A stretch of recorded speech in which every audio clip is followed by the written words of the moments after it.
there, welcome back. My name is Sheldon McLeod. This is Thinking Out Loud. It's presented to you here exclusively on the Saltwire Network. And I've been so blessed over the years to meet so many wonderful people who do so much to help in their community. And I don't know that we've ever been at a time, at least not in my lifetime, that we are so interested in having the conversation about mental health, mental wellness, mental illness, and the supports that need to go along with that. And that is really the jumping off point for this conversation.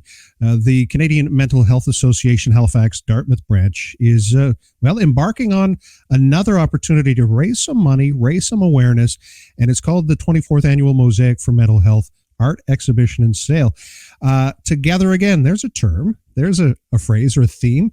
Marg Murray is here to talk with us, and Marg is involved with the Canadian Mental Health Association Halifax-Dartmouth, and it's great to see you again. Yes, how are you? See you, Sheldon. I'm well. Now that the Mosaic is launched, I'm feeling much better.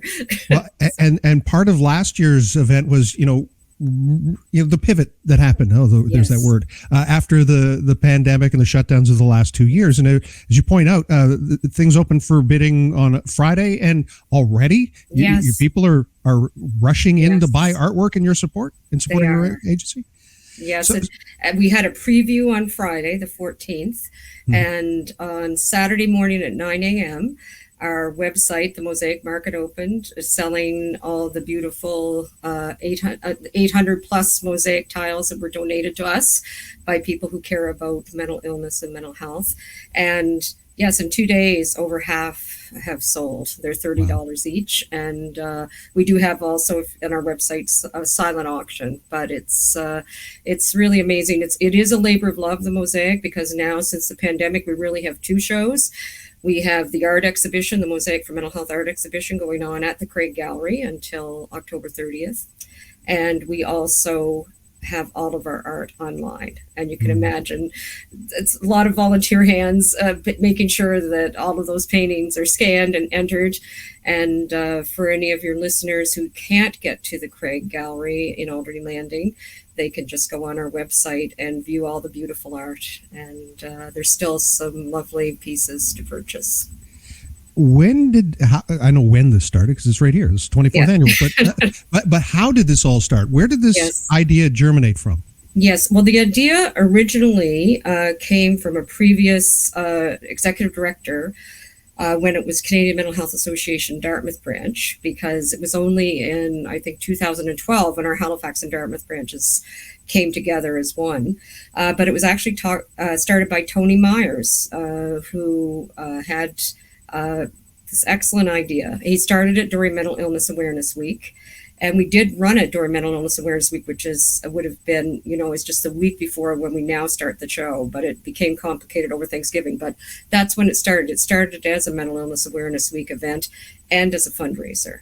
And I always credit Tony for bringing this idea to our organization, because it's more than a fundraiser. It does really raise awareness. It starts important conversations. And if you go into the gallery, it does. It's just a very welcoming place to be, and that's something we need right now, more than ever. So he started that, and it's grown over the years, and now it has become our signature fundraiser. And how do you find the artists, or do they find you now? Are we at that point? It's been pretty organic over the years, because I know when I became more active with it, because I did work for the Halifax branch, and then we came together a number of years ago. I think I can remember in 2007, I think we had 200 pieces of art from maybe 50 or 60 artists. And now each year we got between 850 to 900 pieces of art donated by over 270 artists. So it's grown from people learning about it through the different mental health programs in the community. Even at the health authority, we've had people involved, artist groups, professional artists, our own relatives of staff and volunteers and members over the years. I have a niece in New Brunswick who donates every year. And our volunteer committee chair of the Mosaic Committee, Erica Alanak, I know she sells people that she knows purchase her art from all over the world. So it's but people hear about it, and I mean, we know that in some way, not everyone has lived with a mental illness, but almost everyone has known someone or supported someone who has lived with a mental illness or mental health concerns. And we all have mental health. And I think that people know that the proceeds go to our social programs. Like one of the things that we'll be doing in a couple of weeks, thanks to the Mosaic, is buying new snow tires for our van that we use. So snow tires are not cheap, and those aren't in the budget. So, it's things like that. People know that we are part of the Canadian Mental Health Association Federation. But that means that we are the branches of the grassroots. So they know that this money is really important to us, but also they do see it as a way to give back to the mental health community. And it's just growing over the years. Now, I'm not a huge sport fan, but for people who admire sport, it's about teamwork, about collective goals. It's about moving towards a certain destination and doing so as a group or a team. And when we talk about art, it's sometimes seen as an external expression of internal emotion and energy. And I'm wondering, that sounds like it's a perfect fit for what it is you're doing. And when you have artwork that says something, speaks to people, that it gives them something back, it's got to be a rewarding, enriching experience. And it goes both ways. It raises money. And as you point out, it raises awareness. It does raise awareness, and it also makes it so worthwhile when the whole show comes together for all of the people who volunteer their time to help us, and the staff who work on this off the side of their desks. And one of our staff, I think she dreams about the Mosaic during this time of the year. But it's when you see people's reaction and have the positive feedback that we receive about the show. And for some people contributing, there are times when life has been very difficult. And or as I mentioned, a lot of people, just want to support a mental health initiative. But someone came in to the gallery at the preview who had contributed for the first time. And it was really took this individual out of her comfort zone to share her art, because it is a very personal thing. And this art is by artists of all skill levels.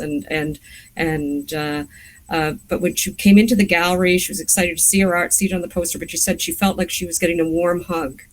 And I think, with the theme being together again, I mean, one of the things that people miss, the most are hugs.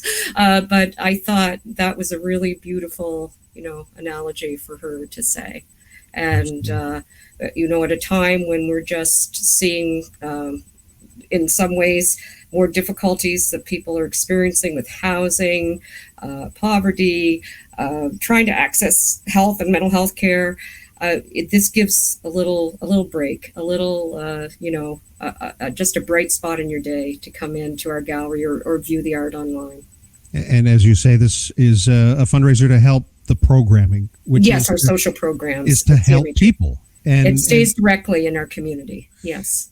And when you get that opportunity to help people, I know it's been a primary top of mind focus to try and reduce stigma around mental illness and to offer supports in a non-judgmental way. Just for the benefit of the people listening to this who may not be directly involved with CMHA or may not know what it is you do, can you again? I know you talked about helping with the snow tires, but where are you driving people? How are you giving support in community? What work are you doing that people might not know about? Yes, well, at the local level for the Halifax-Dartmouth branch, certainly we do many of the things that CMHA does across the country. I mean, supporting resilience and recovery and providing information and promoting mental health for all. But our program is all related to social programs. We do not offer any clinical services. However, we do provide a lot of information. We get many calls and walk-ins to our office, people looking for where to access clinical care or other programs. But our programs are for adults, and we run social clubs, the Sharing and Caring and Among Friends social clubs, our Building Bridges program, which we had to as far as that is a volunteer program, connecting out in community with individuals who may be experiencing isolation and loneliness, and want to connect with someone a few times a month. We had that on a bit of a hold during the pandemic because it was pretty difficult for people to go out and meet for coffee.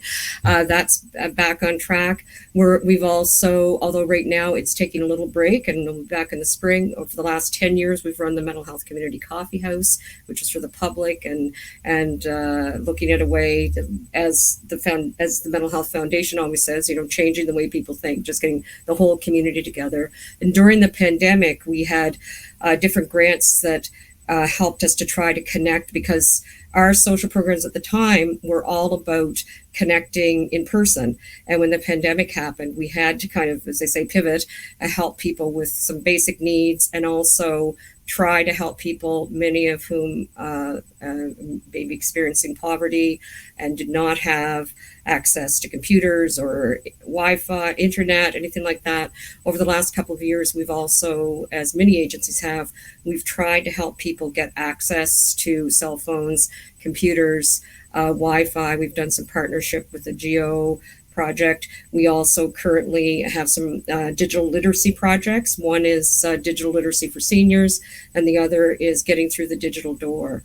And if anyone goes to our website, CMHA Halifax-Dartmouth.ca, all of the, there's free, if you see there's digital programs there, you can access all of these free, easy to use printouts, or you can just have them on a computer, that help people get onto their cell phone, get onto their computer, because what we found, even for people we could help get that access, sometimes the equipment wasn't being used. Right. And it's not, now we're mostly back to our in-person programs, but we do have some hybrid programs.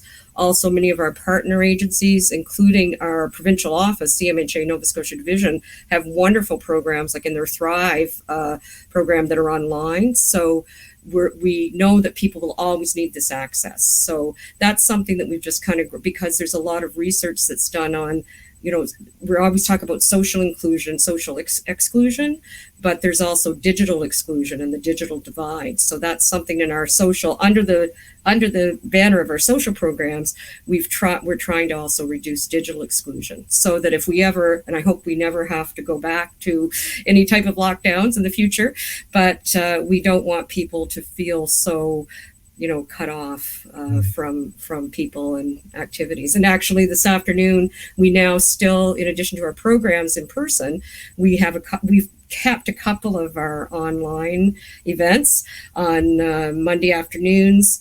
We run guest speakers hosted by Anna Kwan, and she has a different guest speaker every Monday afternoon from 2 to 3.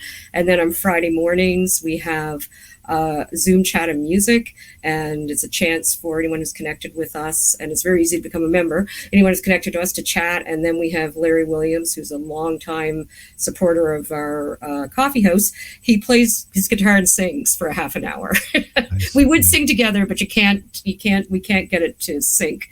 But I mean, we're also, of course, dealing with very difficult issues, and we do help to do individual and general advocacy for people. Absolutely. But despite all the basic needs that we want people to have, and we want universal mental health care, if you're alone in your room, or you're coping with social isolation and loneliness, it's very difficult to work on your mental wellness. So that's the area that we work in.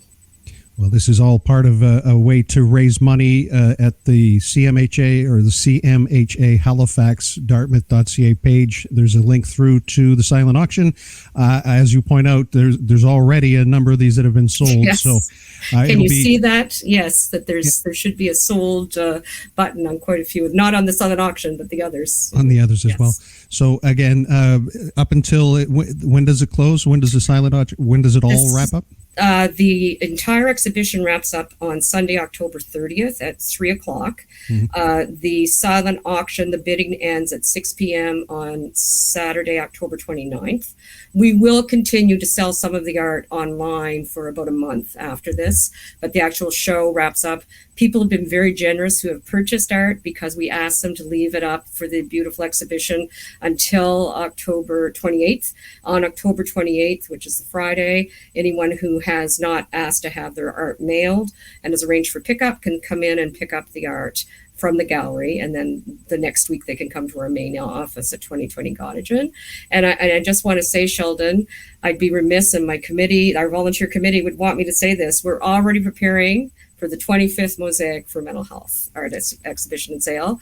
We have tiles. There was a worldwide shortage of masonite. That's what most of the art tiles are made on. But luckily, one of our committee volunteers found a place that had some. So we're well prepared. We have lots of 6x6 tiles for any aspiring artists or anyone who'd like to get involved, or for our current artists. And we have the submission form.